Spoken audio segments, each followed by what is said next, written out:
Salam hörmətli abituriyentlər. Növbəti 13-cü sınaq imtahanının sualların izahına başlayırıq. Birinci sual 16-cı əsrin əvvəlləri Hindistan və Almaniya tarixi üçün oxşarlıq təşkil edirdi. A variantı vahid dövlətin olmaması, bəli, vaxt daha uzun çəkməsin deyə biz elə birbaşa suala keçirik. Cavab burada A variantı. Deməli, vahid dövlətin olmaması. 16-cı əsrin əvvəllərində Hindistanda Dehli sultanlığı var idi. Ölkə parçalanmışdı. Almaniya dövləti də deməli feodal pərakəndli dövrü keçirirdi. Yəni parçalanmış vəziyyətdə idi. Cavab burada A variantı. Növbəti sualımız. Birinci Dünya müharibəsi illəri Osmanlı qoşunlarının Cənubi Azərbaycandan çıxarılması səbəbidir. Rus qoşunları Şimali Qafqazda qələbələri xeyr. O dövrdə Şimali Qafqazda Rusiya ilə Osmanlı arasında müharibə olmamışdır. B variantı Göyçay döyüşündə Bakı Xalq Komissarlar Sovetinin qoşunlarına məğlub olması əksinə qalib gəlmişdi. C. Nuri Paşanın öz hərbi qərargahını Gəncədən çıxarması xeyr, aid ola bilməz. D. Sarıqamış döyüşündə Osmanlı qoşunlarının məğlub olması, bəli, 1914-cü ilin sonunda Sarıqamış əməliyyatında Osmanlı qoşunları məğlub olmuşdu və bu da Cənubi Azərbaycan öz qoşunlarını çıxarmışdır. Növbəti sualımız 3-cü sual. Deməli, Qaradağ və Naxçıvan xanlıqlarının iştirakçı olmuşdur. Gavduşan döyüşü Quba xanlığına aiddir. Kürəkçay, belə deyək də, Kürəkçay müqaviləsi ola bilməz. Yəni ümumi burada cavab bizə lazımdır. Qızılqaya xəyanəti, bəli, hər üç xanlıq Qızılqaya xəyanətində iştirak etmişlər. 1752-ci ildə Şəki xanlığına qarşı olmuşdur və hər üç xanlıq Şiraz qonaqlığında iştirak etmişdilər. Cavab burada 3-4 C variantı. Şiraz qonaqlığı 1763-cü ildə olmuşdur. Dördüncü sual. Nadir Şah 1. Pyotr Yekaterina. Deməli, Venn diaqramında kəndlərin təkmili asılı rəsmiləşmişdir. Deməli, bunlardan kəndlərin təkmilçilik asını rəsmiləşdirmişdir. Dördüncü sualda deməli heç biri belə deyək də A variantı heç bir belə deyək hökmdarın hakimiyyət illərində olmamışdır.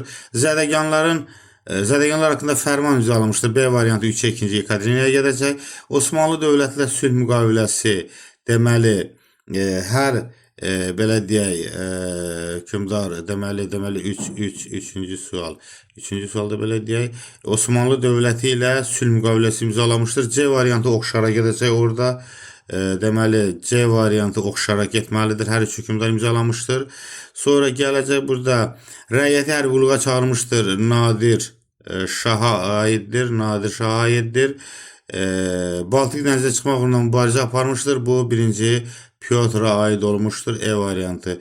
Beləliklə 4-cü sualda 1 D variantı, 2 deməli E variantı, 3 B variantı, 4 C variantı, E variantıdır burada uyğun. 16-cı əsrin sonu 17-ci əsrin əvvəllərində Osmanlı dövlətinin tənəzzülünün daxili səbəblərinə aiddir. Burada diqqət yetirməliyik, daxili səbəblərinə aiddir orada. Deməli, Avropada sürətli inkişaf bu daxili deyil, xaricidir. 2 təhlükəsizlik təminatıyla kəndlərin şəhərlər köçməsi, bəli. İqtisadiyyatın zəifləməsi, bu da həmçinin aiddir. Ordu quruculuğunda olan nöqsanlar aid edilə bilər. Körpülü Mehmet Paşanın uğursuz islahatları deyil, islahatlar uğursuz deyildi, uğurlu idi, qısa müddətli də olsa. Cavab burada 2-3-4. Növbəti sualımız 6-cı sual Şah 1. İsmailə aiddir. Burada söhbət diqqət edilməlidir ki, Şah İsmailə aid onlar. Mərv döyüşü 1510-cu il aiddir Şah İsmailə. Çaldıran döyüşü 1514-cü il. Deməli, Çaldıran döyüşü Şah İsmailə aiddir. Aid etməliyik biz onu. Deməli, o 1514-cü ildə Şəki hakimliyinin tabe edilməsi, bəli, Şəki hakimliyində tabe etmişdir hakimiyyəti illərində və təqribən bunu götürə bilərik 1500 belə deyək də 2-ci ildə.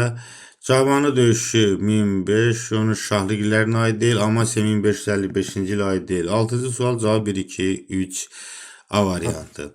Növbəti sualımız 7-ci sual. Deməli, Cənubi Azərbaycan Şeyx Məhəmməd Xiyabani və Seyid Cəfər Pişəvəri aid olanları Azərbaycanın adının belə deyək, Azadistan dəyişdirilməsi bəli aiddir. Cənubi Azərbaycana müstəqil verilməsi tələbi yox idi. Xiyabani Azərbaycana İranın tərkibində muxtariyyət vermək hüququ tələb edirdi. Məşrutə rəhbərlik etməsi, məşrutə rəhbəri Səttar xan və Bağır xan olmuşdur. Beləliklə 1-ə A. Secavər Pişəvəri ilk dəfə əncümənlərin seçkili hazırlanması Pişəvəri hərəkatı deməli 45-46-cı illərdə olmuşdur. Əncümənlər ilk dəfə məşrutə hərəkatı dövründə olduğu üçün cavab götürə bilməz. Babillər hərəkatına rəhbərlik aid deyil. Babillər hərəkatı Təbriz Üniversitetinin açılması bəli 46-cı il aid edilə bilər. 1A, 2C bu variantı. Növbəti sualımız uyğunluğu müəyyən edir. 8-ci sual. Deməli 2 və 4 qeyd edək ki, burada rəqəmlərlə ayrı ölkələr təsvir edilmişdir. 1 İtaliya, 2 İngiltərə, 3 belə deyək, Türk Osmanlı dövləti, 4 Fransa, 5 Rusiya. 2 və 4 18-ci əsrin ortalarında müstəmləkələr uğrunda mübarizə aparmışdılar. Bəli, İngiltərə və Fransa. Deməli biz burada 2 İngiltərə, 4 Fransa bunlar mübarizə aparmışlar. 4 Fransa oldu, 2 İngiltərə. 1, 3 və 4 İşlər İttifaqının üzvləri idilər. 1, 3 və 4. Xeyr, 4 Fransa İşlər İttifaqına deyildi. Antan tərkibində daxil edir. Ona görə götürülə bilməz cavab. 2, 4, 5 Antan İttifaqının üzvləri olmuşdular. 2 İngiltərə, 4 Fransa, 5. Bəli, bunu da biz düzgün cavab götürməliyik. 5 Rusiya deyildi. Bizə götürməliyik burada. Düzgün cavab belə deyək də 1 və 3 A variantı. 8-ci sualın cavabı A variantı. 9-cu sual. Teymurilər dövlətinə aid deyil. Teymurilər dövləti qeyd edək ki, 1370-ci ildən 1507-ci ilə qədər mövcud olmuşdur. Sərbədarilər üsyanı Teymurilər dövlətinə aid deyil. Çünki Teymurilər dövlətinin yaranmışdan əvvəl olmuşdur. Xorasan uğrunda Səfəvilərlə, ümumiyyətlə Teymurilər dövlətinin Səfəvilərlə müharibəsi olmamışdır. Əksinə Səfəvilər Teymuri Şeybani qarşıdurması müharibəsi zamanı Teymuriləri himayə ediblər. Ağqoyunlu dövlət tərəfindən məğlubiyyətə uğranması bəli 1469-cu ildə Uzun Həsən Əbu Səidi tərəfindən məğlub edilmişdir. İnzibati cəhətdən uluslara bölünürdü. Bəli, cavab burada 3-4-Y variantı. Növbəti sualımız 10-cu sualdır. Deməli, Fransanın 1944-cü il tarixinə aiddir. Atlantika Xartiyasının imzalanması 1941-ci ilin avqustu. Charles de Gaulle'un müvəqqəti hökumət yaratması bəli düzdür. Fransa faşist Almaniyasından azad olduqdan sonra müvəqqəti hökumət yaratmışdır 1944-cü ildə. Ölkə ərazisinin Almanlar tərəfindən işğalın başa çatdırılması xeyr aidilə bilməz 40-cı ilə aiddir. Ərazisinin ikinci cəbhə 1944-cü ildə açılmışdır. Bəli, cavab burada 2-4 C variantı. Növbəti sualımız Ağqoyun kilsə məclisinin çıxıramcılığı müəyyən edin. Ağqoyun kilsə məclisinin çağırılması 488, Almaniya Mehranların hakimiyyətə gəlməsi 630, Xosrovan Sasanlar dövlətinin islahatına həyata keçirilməsi 6-cı əsrin ortaları. Beləliklə cavab burada 1, 2, bir dəqiqə. Cavab orada cavab 1, 3, 2. 1, 3, 2. Cavab burada C variantı. 11-ci sualın cavabı C variantıdır. Şirvanşahlar 12-ci sual. Şirvanşahlar dövləti Salarilər dövlətindən fərqli olaraq Gürcü qoşunlarla hər ikisi mübarizə aparmışdır. 10-cu əsrdə hər ikisi mübarizə mövcud olmuşdur. Səlcuq dövlətindən asılı qəbul etmişdir. Səlcuq dövləti yanında artıq Salarilər dövləti süqut etmişdir. Ona görə də belə deyək də Səlcuq dövləti Şirvanşahlar dövləti Səlcuqlardan asılılığında olmuşdur 1066-cı ildə, amma Salarilər dövləti isə həmin dövrdə mövcud deyildi. 13-cü sual uyğunluq pozulmuşdur. Xudafərin körpüsü Cəbrayıl rayonu ərazisindədir. Gülüstan türbəsi Təbrizdə xeyr cavab ola bilməz. Cavab elə budur. Burada Gülüstan türbəsi Naxçıvan ərazisindədir. Gülüstan qalası Şamaxıdadır. Bəli, düzdür. Qoşamilər Naxçıvanda, Ağlam əllasında düzdür. Cavab bu variantı. 14-cü sual. Əbu Tahir birinci Aksidan və birinci Təhmasib üçün oxşar cəhət. Oğuz türklərin yürüşünə məruz qalması heç birinin hakimiyyət dövrünə uyğun deyil. Ərəb xilafətinin qoşunlarının məğlub etməsi heç birinə aid deyil. Gürcü qoşunlarının məğlub etməsi, Gürcü qoşunlarının məğlub edilməsi, belə deyək, Təhmasibin dövründə Gürcü qoşunları xeyr, belə bir fakt yoxdur, heç bir hökmdarı yoxdur. Sənətkarlığın Tamrağa riskindən aid ola bilməz. Dövlətin paytaxtı 918-ci ildə Əbu Tahir Şirvandan Şamaxıya köçürülüb. Aksidən 1192-ci ildə Şamaxıda zəlzələ əlaqədar Bakıya köçürüb. Təhmasibin dövründən Səfəvi Osmanlı müharibəsi əlaqədarları 1555-ci ildə Təbrizdən Qəzvinə köçürülmüşdür. Cavab Y variantı, paytaxtın dəyişdirilməsi. Növbəti sual 2-ci Qarabağ müharibəsi dövrüsü Cəbrayılın azad olunması ilə. 2-ci Qarabağ müharibəsi dövrü 27 sentyabr və 10 noyabr tarixləri əhatə edir. 2020-ci ili, yəni müharibə dövrü faktiki bu dövrdür və burada biz Cəbrayıl rayonunun azad olunması ilə. Deməli, Hadrut istiqamətində hərbi əməliyyatın keçirilməsi üçün maneələr yaranır. Bəli, düz cavab götürə bilərik. Azərbaycan-İran sərhədinin böyük hissəsində nəzarət bərpa edildi. Düzdür. Şagirdlər buna diqqət yetirməlidirlər. Burada belə deyək, böyük hissəsinə nəzarət deyir. Tam hissə isə Zəngilanın azad edilməsi ilədir. 1-2. Ağdar ilə Ağdam birləşdirən əsas təminat yolu qüvvələrdən təmizlədi. Həmin yol Cəbrayıl rayonu ərazisində keçmir. Murovdağ zirvəsinin fəth olunması ilə, yəni coğrafi anlayışı olan bilər ki, Murovdağ zirvəsini Cəbrayıl rayonu ərazisindən heç bir aidiyyəti yoxdur. Cavab 1-2. A variantı, 15A variantı. Növbəti sualımız 16-cı sual. Daha əvvəl baş vermişdir. Deməli, xış əkinçiliyinin tox əkinçiliyini əvəz etməsi erkən tunc dövrüdür. İnsanların oturaq həyata keçməsi neolit dövrü, ilkin əkinçilik vərdişləri mezolit dövrü, siklopik tikililərin meydana gəlməsi son tunc dövrü, ilkin şəhər mərkəzlərinin dövrü orta tunc dövrü, daha əvvəl baş vermişdir insanların oturaq həyata keçməsi. B variantı. 17-ci sual. Uyğunluğu müəyyən edin. 19-cu əsrin 70-ci illərdə Şimali Azərbaycanda. Deməli, həm biz burada bir mədəni həyatda baş verən yenilikləri, sosial həyatda baş verən yenilikləri. Avropa tipli ilk dünyəvi məktəbin açılması 1830-cu ildə Şuşada aid edilə bilməz. Milli Demokratik Mətbuat, bəli, 1875-ci ildə qəbul edilməlidir. Cavab, ilk teatrın binasının tikilməsi ilə 1883-cü ildir və Tağıyev tərəfindən tikilmişdir. 1, deməli, burada bu variantı. Sosial yeniliklər.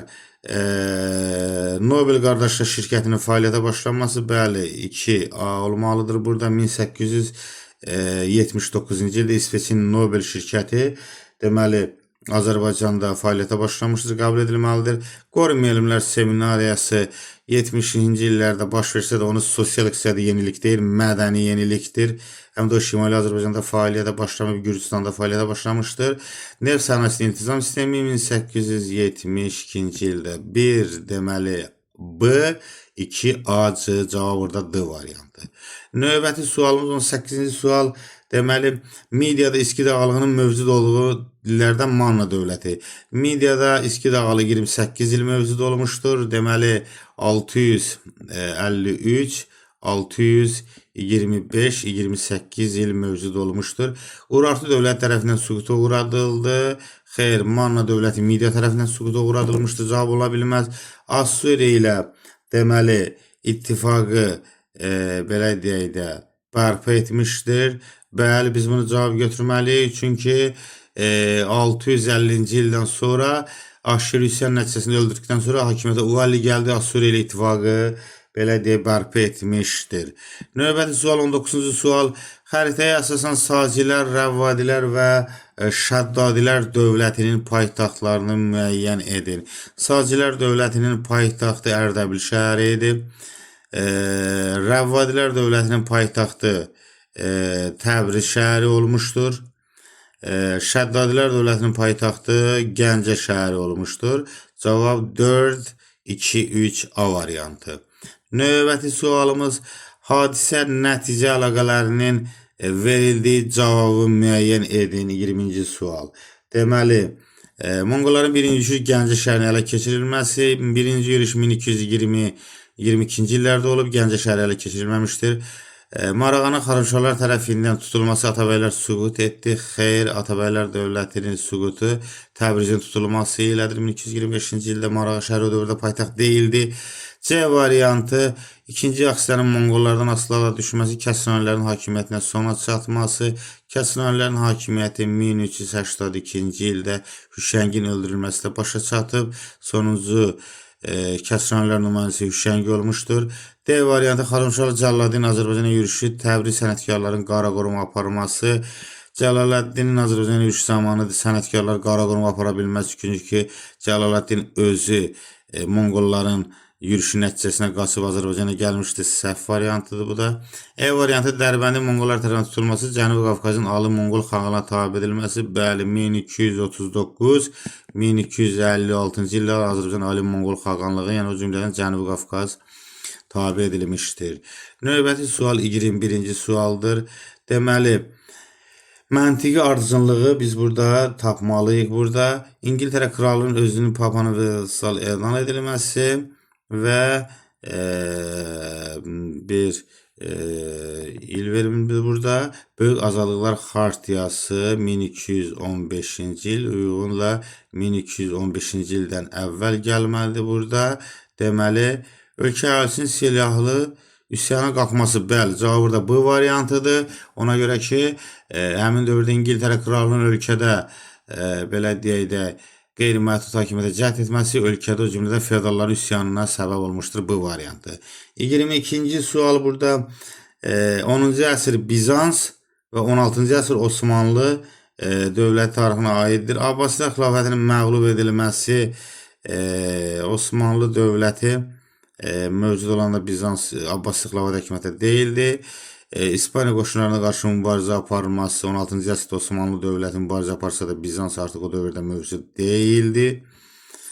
İspaniya ilə müharibə aparmamışdı. İspaniya dövləti mövcud olanda Bizans dövləti artıq belə deyək yox idi. Dövlətin paytaxtının yeni şəhərə köçürülməsi, xeyr. Kiprin dövlətə birləşməsi, bəli, Kiprin dövlətə birləşdirilməsi aid edilə bilər. Fransa ilə ticarət müqaviləsi Bizansın mövcud deyil bir belə müqavilə. Vestfaliya sülhünün şərtlərinə aiddir. Deməli, Albaniya siyasi dağılışmışdır. Bəli, Vestfaliya 1648-ci ildə imzalanmışdır. Dənizlər hökmranlığı İngiltərəyə keçdi. Bu sülhün şərtlərinə aid deyildi. Qərbi Avropada siyasi üstünlük Fransanın İspaniya keçdi. Əslində Fransada keçmişdir. Kilsənin gücü məhdudlaşdırıldı. Bəli, ilk dəfə kilsə danışıqlarda, siyasi danışıqlarda kənardan qaldı. Onun icazəsi olmadan müqavilə imzalandı. Avropada başlayan dini müharibələr sona çatdı. Bəli, cavab 1, 4, 5. 24-cü sual. Deməli, Heydər Əliyevin ikinci prezidenti dövrünə fərqli olaraq İlham Əliyevin birinci prezidenti illərində. Deməli, İlham Əliyevin Heydər Əliyevin ikinci prezidenti dövrü deməli 1998-2003-cü illər. İlham Əliyevin birinci prezidenti dövrü 2003-2008-ci illəri əhatə edir. Deməli, burada bizə cavab lazımdır. İlham Əliyevin birinci prezidenti dövründə baş verən hadisələr. Ölkə qazının dünya bazarına çıxarılması üçün işlər görüldü. Bu Heydər Əliyevin ikinci prezident dövründə də belə işlər görülmüşdür. Dövlət neft fondunun təsis edilməsi Heydər Əliyevin hakimiyyəti dövrünə aiddir. Dünya Azərbaycanın qurultayı keçirildi. Hər iki dövlət başçısının dövründə Dünya Azərbaycanın qurultayları keçirilmişdir. 2001-ci ildə Heydər Əliyevin, 2006-cı ildə İlham Əliyevin dövründə çadır şəhərcikləri ləğv edildi. Bəli, götürməliyik biz bunu 2007-ci ildə olmalıdır bu. Təbrizdə Azərbaycan konsulluğunun açılması da deməli İlham Əliyevin deməli Təbrizdə Azərbaycan konsulluğu prezidenti dövründə bəli açılmışdır. 4-5 orada. Beləliklə 24-cü sualın cavabı 4-5-dir. Növbəti sualımız Azərbaycan Xalq Cümhuriyyətinin Gəncə dövrünə aiddir. 25-ci sual. Azərbaycan Xalq Cümhuriyyətinin Gəncə dövrü 1918-ci ilin iyunundan sentyabrına qədər olan dövrləri əhatə edir. deməli Gəncə dövrünə aiddir burada. Göyçay yaxınlığında Bakı Xalq Komissarlar Sovetinin qoşunları məğlub edilib. Bəli, 1918-ci ilin iyulun sonu avqust əvvəlində aid edilməlidir bu. Bəli, Göyçay döyüşü, Batum müqaviləsinin imzalanması Tiflis dövrünə aiddir, qəbul edilə bilməz. Məktəblərin milliləşdirilməsi avqust ayıdır 18-ci ilin. Neft sənayesinin milliləşdirilməsi Azərbaycan Xalq Cümhuriyyətində neft sənayesini milliləşdirməyib. Əksinə, Bakı Xalq Komissarlar Sovetinin milliləşdirilən neft sahələri əvvəlki sahiblərinə qaytarılmışdır. Cavab burada 1-3. Axund dövlətinin əsasını 26-cı sual xronoloji ardıcıllığı biz müəyyən edin. Axund dövlətin əsasının qoyulması 4-cü əsrin sonları, Uyğur dövlətinin süqut etməsi 842-ci il, Puati döyüşü Franklarla ərəblər arasında 732-ci il, Qəznəvilər dövlətinin Hindistana yürüş edilməsi deməli 11-ci əsri götürməlidir burada. Cavab burada 1-3 2-4. 1-3-2-4'dür 26-cı sual. Uyğunluğu müəyyən edin 27-ci sualda. Deməli, 1. Sin sülaləsi, Xan sülaləsi, Maurya sülaləsi. Əhəmənilər dövləti ilə mübarizə aparmışdır. Bu sülalələrdən heç biri mübarizə aparmamışdır. Eramızdan əvvəl 1-ci əsrdə hakimiyyətdə olmuşdur. Deməli, eramızdan əvvəl 1-ci əsrdə hakimiyyətdə olmuşdur. Bizim eramızdan əvvəl 1-ci əsrdə. Bu aid edilməlidir. Xan sülaləsinə bu variantına getməlidir bu. Sonra Pinçin müqaviləsi imzalanmışdır. Yenə Xan sülaləsidir. 200-cü ildə eramızdan əvvəl. Hun hücumlarını qorumaq üçün müdafiə sənaye inşasına başlanmışdır. Bəli, bu Xan sülaləsi, Sin sülaləsi dövründədir. Eramızdan əvvəl 214-cü ildə Böyük Çin səddi nəzərdə tutulur. Yunan Makedoniya qoşunlarının məğlubiyyətə uğranmışdır. Əhəmənlər olmalıdır. Eramızdan əvvəl 480-cı il baş vermiş Fermobil döyüşündə. Beləliklə 27-ci sual 1D, 2BC, 3E variantıdır burada. Növbəti sualımız 1688-ci ildə Hollandiyalı Oranlı Wilhelm İngiltərə sahillərinə çıxır. O parlamentin dostu olduğunu öncədən bildirmişdi. Parlamentin deməli dostu olduğunu bildirmişdi, öncədən bildirmişdi. Parlament 3-cü Wilhelmi taxta çıxarır və 1689-cu ildə Magna Carta, Böyük Azadlıqlar Xartiyası ruhunda tərtib edilmiş sənədi ona təqdim edir. Bu qansız inqilab idi. Sənəd parlamentin kral hakimiyyətinin üzərində üstünlüyünü təsdiqləyir. Beləliklə də ölkədə yeni quruluşu bərqərar edir. Bundan sonra parlament qanunlar verməklə ölkəni idarə edir. Kral isə padşahlıq edir, lakin idarə etmir. Bu hadisələr parlamentdə mütləqiyyət arasında təxminən 100 illik müharibəyə son qoymuşdur. Mənbədə bəhs olunan hadisələrin İngiltərə tarixində necə adlandırılır və mətnlə bağlı buraxılmış sənədi müəyyən edin. Deməli, bu hadisə tarixdə İngiltərədə şanlı inqilab adlanır və mətnə buraxılmış sənədin adını qeyd edin. Hüquqlar haqqında bil adlanırdı bu sənədin adı. Haqqında bəhs olunan sənədin mahiyyətini əks etdirən və mənbədə göstərilməyən 2 cavabı qeyd edin. Deməli, burada mənbədə deməli sənədin mahiyyətini əks etdirən. Burada sənəddə bəhs edilirdi nə? Deməli, parlamentin qanun qəbul etmə və vergi toplama hüququnun olması, İngiltərə parlamentinin monarxiyaya çevrilməsi, deməli, kral parlamentin razılığı orada istifadə edə bilərdi. Yəni, kral öz başına artıq oradan istifadə edə bilməzdi. Kral qanunlara veto qoyma hüququnu, belə deyək də, itirirdi. 30-cu sualda mənbədə bəhs olunan hadisənin 2 nəticəsini qeyd edin. Yəni, 2 nəticə isə çox nəticə qeyd edə bilərik.